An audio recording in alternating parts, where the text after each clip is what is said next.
guys, it's TEW2016 Maxwell here and welcome to episode number 32 of TNA Making an Impact on TEW2016. I'm not going to make that mistake again. We are now on October, we're now on the home straight towards Bound for Glory. We're getting some matches across the card.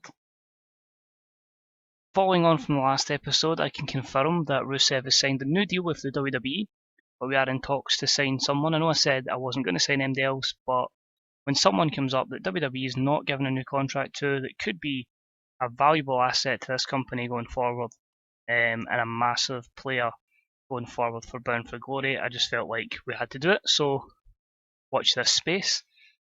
Today's show, 17 segments, and a bit more to the undercard here, promoting our main event and kind of bringing on some other feuds. So hopefully you've got a better understanding of the card going forward. Without further ado, we'll kick on with TNA Making an Impact, episode 32. Let's go. So 4,000 at the Curry Hicks cage. Must be a very big cage. And we start the show by heading straight to our announce team, where Mike TNA alongside Lenny Leonard have a rundown of what we're expecting to see on tonight's TNA Impact Wrestling. Mike TNA says, "Hello everyone and welcome to TNA Impact Wrestling. And tonight is yet another blockbuster show on the road to Bound for Glory. You could call it Champions Night, as we see both our major champions compete in a tag team match in the main event. Knockouts champion Sienna teams up with the TNA Heavyweight Champion Stu Barrett as they square off against their respective number one contenders in Jade and of course Virgil Devitt. We also see the return of Rey Mysterio, who explains his actions and that saw him suspended from the company for 1 month. So Rey's back, we've got a blockbuster main event, knockouts in the main event, hopefully we can get a good rating for them to help their overness. It's a D43. Continues to the storylines, and not bad from our announce team. Our opening contest had subpar wrestling, but it had little heat, as Trevor Lee defeated the X Division champion Phoenix in 8:53 by using a foreign object in a non-title contest. This got a D47, Phoenix with a 41 performance to the 48 of Trevor Lee. It continues the X Division storyline. No skill improvements in this instance. A couple of negatives there, but Trevor Lee is starting to pick up a few things as he did not suffer any negatives here. So he's going to be probably getting a big push in the near future.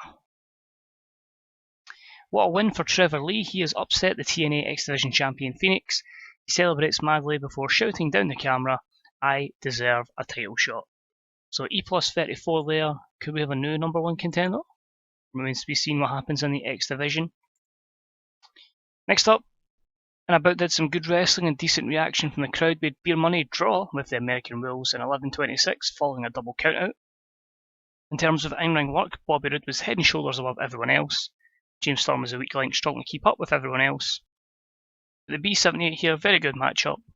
Actually a lot higher than I expected. Great chemistry between Beer Money. The match at the crowd hotter. Roode win 84, Storm with a 58, a 69 for Edwards and a 72 for Davey Richards. Continues the tag team storyline. Bobby Roode improving his performance skills. Negatives here. Literally James Storm. So this is a draw. It's announced. It's meaning we don't really have a new number one contender for the TNA Tag Team Championships. There's so much confusion around the ring, and we see the 50% owner, Carly, head out to the ring to make an announcement. She says, "Gentlemen, what a fantastic matchup that was, a true showcase between two of the top teams in the TNA Tag Team division. With that being said, we do need a tag team match at Bound for Glory, so we will see Matt and Nick Jackson defend their TNA Tag Team Championships in a triple threat tag team match against both Beer Money and the American Wolves. So triple threat tag team action, the BC against Beer Money against the American Wolves. Enjoy," she says, so it got the crowd hotter. A D46 for her there, and it continues the tag division storyline. Next up, and about had some subpar wrestling and little heat. The Decay, who are obviously back now after Abys's injury, defeated Mandrews and Tigrano in 4:33 when Abyss defeated Mandrews by pinfall with a black hole slam. As expected, Abyss carried the match in terms of in-ring performance because he's so over.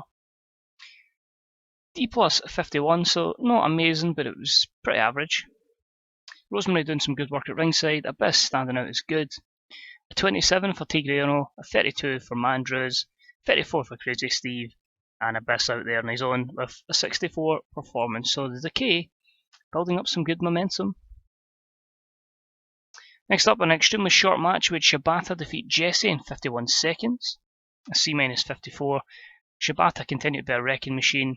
Jesse off his game. I don't know if you can be off your game in 50 odd seconds, but apparently you can. 26 for Jesse, a 64 for Shibata. He just destroys. Jesse, who again with wacky psychology, a few other negatives there. It's not looking good for him. I know I wanted to make him a project and try maybe make him a good talent, but that's worrying.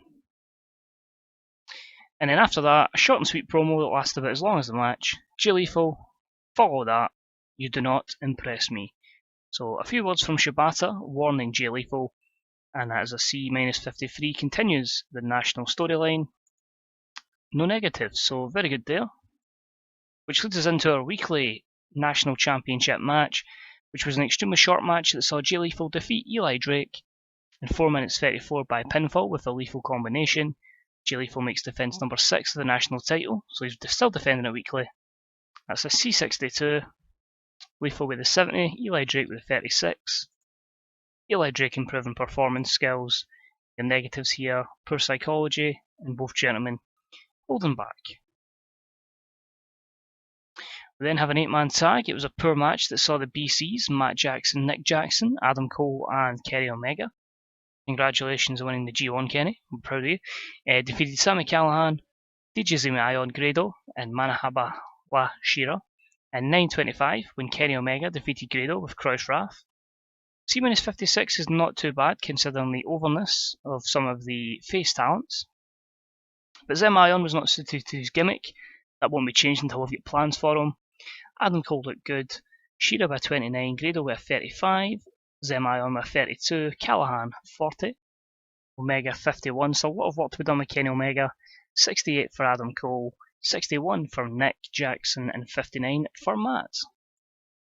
DJ Zemayon improving rumble skills, Grado in his performance skills.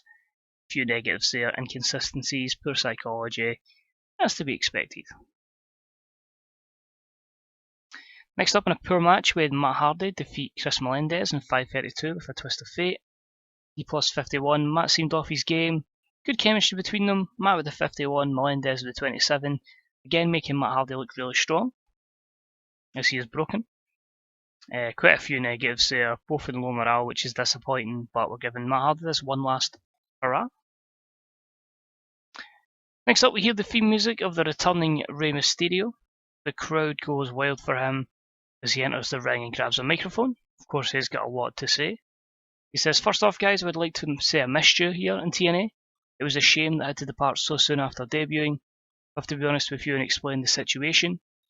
I would like to apologise to you guys, the people who pay their good money to come and see me take on some of the finest superstars that TNA has to offer. I made a mistake and I let you all down.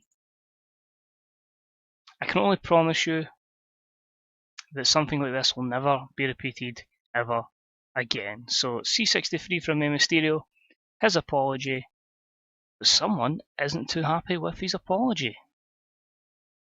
"Excuses, excuses, excuses," says a voice from the back, and out from the curtain pops EC3. Same old Rey Mysterio tries to play the good guy, plays down his mistakes, when in reality he is nothing but a fraud. Also, apologising to these fans? How about apologising to me? When you left me high and dry at No Surrender to fight alone. You're nothing but a hypocrite, and you know what? Mysterio then says what? EC3 says, "I'm sick of it." He runs up and he volleys Rey Mysterio in the downstairs region before hitting the struggling superstar with the 1%er. He then says, "I'm sick of you, I'm sick of them, I'm doing this my way now." So a C65, I think we all seen it coming, with a couple angles I built up, but EC3 is now a fully fledged heel, 9 segments there, and I'll probably need to change the gimmick. So Turn was a complete success. We need to change the gimmick. He's not a hero, but a hero even, but no, it's pretty good, and that's one matchup I'm looking forward to at Bound for Glory. So a wee spoiler there that that's happening. I bet did some good wrestling and a decent reaction from the crowd. Magnus defeated Drew Galloway in 12-14 with a pinfall for Tormentum. B-72, very good matchup there. Drew with a 70 performance, a 63 for Magnus. Magnus improving his performance skills, and negatives here only for Drew. Inconsistency and chemistry. A good win for Magnus there. No real storyline behind this at the moment, but we've got ideas for Magnus. Who then says, so here we are. I've just defeated a TNA World Heavyweight Champion, and I've absolutely nothing lined up for the biggest event in TNA history. Bound for Glory. What a disgrace. It's about time TNA management treated me with some class. I mean, I am British royalty after all. So TNA, do me a favour. Find me a true world-class opponent, a marquee match for Bound for Glory. So he's feeling TNA owes him one for the injury he sustained and missing out on a championship opportunity, and wants TNA to give him a world-class marquee match at the next pay-per-view. So C65, nothing really to speak of there. All good. Which leads us to our main event, and we've got Fergal out for a promo for his main event. He says, first off, I'd like to thank you all for a magnificent welcome. I'm truly humbled by that. Tonight, though, it sees me team up with Jade as we take on Sienna and the TNA World Heavyweight Champion, Stu Barrett. Now, Stu's went out his way to poke fun at my height. I don't take that as an insult, I actually laugh at it. I mean, does he know how many accomplishments around the world I have, and that how I've beaten some of the best in the world, basically the best the world has to offer in professional wrestling. Tonight you get a taste of what will happen at Bound for Glory, how this underdog will go out there and become the next TNA World Heavyweight Champion on TNA's biggest stage. So he's laughing at the fact he's been called a vanilla midget by Stu Barrett, and he just says, I've beaten the best the world has to offer. You don't compare to them. So a B-72, good promo there, continues the World Heavyweight storyline, and minimal negatives. How will the women help draw in the main event? Can we get it over a B-? I'd be delighted if that was the case. Oh, just under, but I'm very, very happy with that. So in a decent match, we had Stu Barrett and Sienna defeat Fergal Devitt and Jade in 13:57, when Sienna defeated Jade by pinfall with a cutthroat. Just under a B- with a C+67, so a good outing for the knockouts. Hopefully that can give them a little boost to their overness, help them going forward. Jade not suited to her gimmick. Sienna was off her game. 45 for Jade, 74 for Devitt, 49 for Sienna, and a 73 for Stu Barrett. Both storylines advanced to this segment, so that's good. We won't occur any penalties for that. No skill improvements and negatives. Inconsistency on Sienna and Jade, and the announce team's low experience. But as per usual, the C+69 increases our pop in 18 regions, and we carry on at the same pace we're going at. So still not amazing shows, but we're still making the pop every time, so that's the main thing. I believe Beer Money against American Wolves may be our best matchup so far in the series, so we can double check this once we get through the load screen. Becky Lynch there. So looking through here, Global Force are going against Evolve or against WWE. Oh well, they won't last very long. NXT are going to give Tommaso Ciampa a new contract. Johnny Gargano's evolving his style with NXT TakeOver Respect. With a Lucha Underground show. American Alpha won the Tag Team Classic. We get a lot of praise. Let's have a look at TakeOver Respect. So you had Angelo Dawkins against Blake in the main event. You had American Alpha defeat Gargano and Kendrick for the Dusty Road Tag Team Classic. Mojo Rawley versus Sawyer Fulton as well.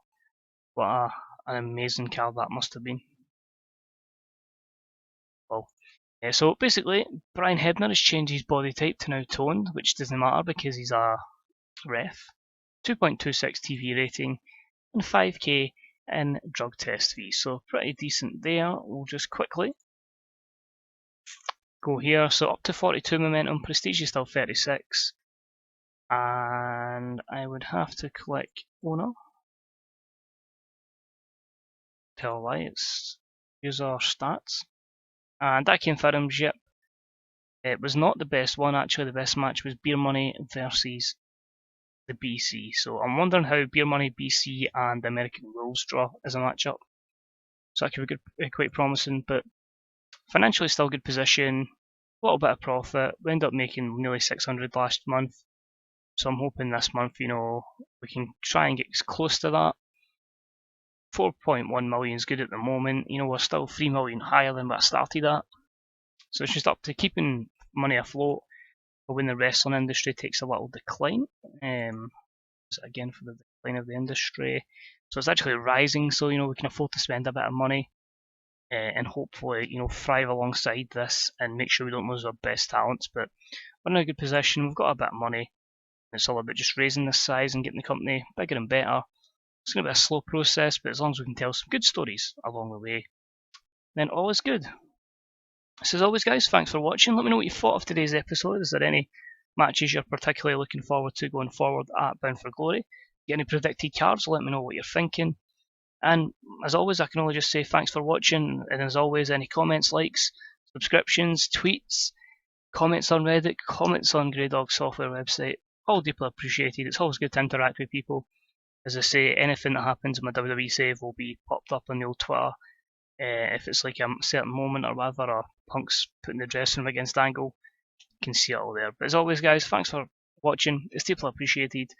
And catch you next time. Bye bye.